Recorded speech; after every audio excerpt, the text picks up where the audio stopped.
진노무사TV의 지원은 노무사입니다. 오늘은 노동위원회 구제 신청을 접수했을 경우에 근로자분들은 이유서를 쓰게 될 거고 사용자분들은 답변서를 쓰게 될 겁니다. 이유서나 답변서 쓰는 방법에 대해서 말씀을 드릴게요. 이 이유서나 답변서가 굉장히 중요한데요. 그 이유는 노동위원회의 사건을 배정받은 담당 조사관이 각 당사자들이 제출한 이유서 답변서를 토대로 조사 보고서를 쓰게 되고, 그 조사 보고서가 신문회의 할 때 판단하게 될 공익위원과 사용자위원, 근로자위원에게 전달이 되고, 그 위원들께서 그것을 토대로 판단하는데 많은 도움을 받기 때문에 이유서 답변서를 잘 써야 됩니다. 예를 들어서 이유서 잘 쓰는 방법에 대해서 설명을 드릴게요. 노동위원회 사건을 수임받았을 경우에 노무사나 변호사들은 그 사건의 쟁점이 되는 사항들을 명백하게 파악을 하고 그것을 해결하기 위해서 필요한 법령들과 판례 그리고 행정해석들을 인용을 할 것입니다. 그렇다면은 그러한 판례라든지 행정해석이라든지 이런 것들을 이유서나 답변서에 장황하게 써주는 게 도움이 될까요? 저는 그렇지 않다고 봅니다. 왜냐하면은 어차피 조사보고서에는 그 사건의 쟁점이 되는 판례라든지 어떤 법령이라든지 그리고 취업규칙, 단체협약들이 간략하게 규정이 되어 있습니다. 그렇기 때문에 여러분들이 이유서나 답변서를 제출한 입장에서 어떤 판례를 찾을 필요가 없다는 거죠.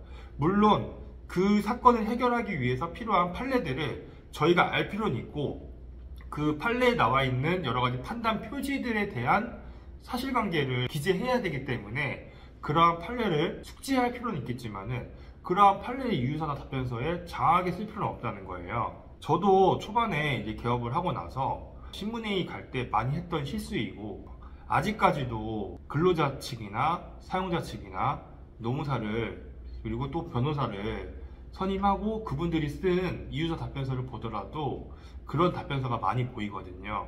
그렇게 됐을 때 문제점이 뭐냐 하면은 노동위원회 사건은 지난번에도 말씀드렸다시피 굉장히 신속하게 그리고 권리구제가 이루어집니다.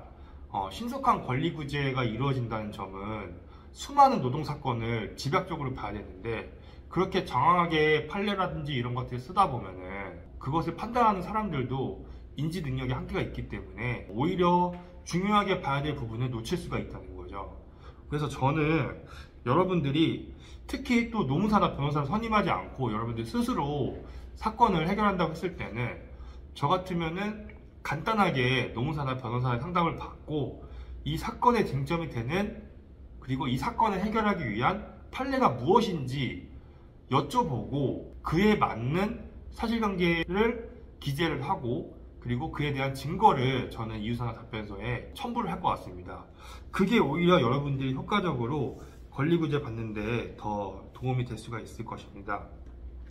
제가 어떤 그 담당 조사관님과 좀 개인적인 친분이 있어서 조사보고서의 일부 내용을 봤거든요. 조사보고서에도 보면은 각 당사자가 제출한 이유서나 답변서에 요지들이 들어가 있고, 마지막 부분에 이 사건의 쟁점이 되는 법령, 취업규칙, 단체협약 그리고 판례들이 기재가 되어 있습니다. 여러분들이 굳이 쓰지 않아도 될 내용인 겁니다. 정말 자세하게 써야 되는 것들은 사건에 발생한 사실관계하고 사실관계를 효과적으로 입증할 수 있는 증거자료이라는 거죠. 네. 그렇기 때문에 이유서나 답변서에 저 이 판례도 알아요, 저 판례도 알아요, 이런 식의 그 무익한 기재사항은 지양하시는 게 많이 좋아 보이고요. 그리고 신문회의를 이제 가서도 자꾸 어떤 판례는 이렇습니다, 저 판례는 저렇습니다 라고 하는 것도 신문회의 그 담당하시는 공익위원들로 하여금 피로감만 쌓이게 하고요. 심지어 저도 노무사 개업 초반에 이런 식의 실수를 한 적이 있는데, 그때 주심위원께서 노무사님 그 판례 얘기 좀 그만하라고 지적받은 적도 있습니다. 그만큼 필요가 없는 주장이고 저는 무익하다고 보고 있습니다.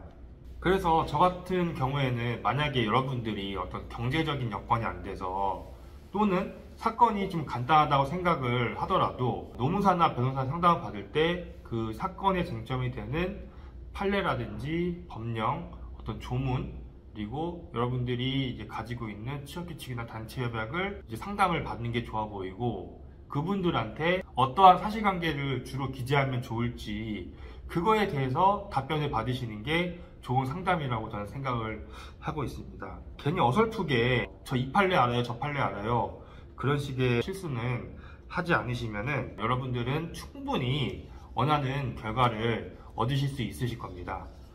오늘은 이유서와 답변서를 잘 쓰는 방법에 대해서 알아보았고요. 여기까지 들어주셔서 대단히 고맙습니다.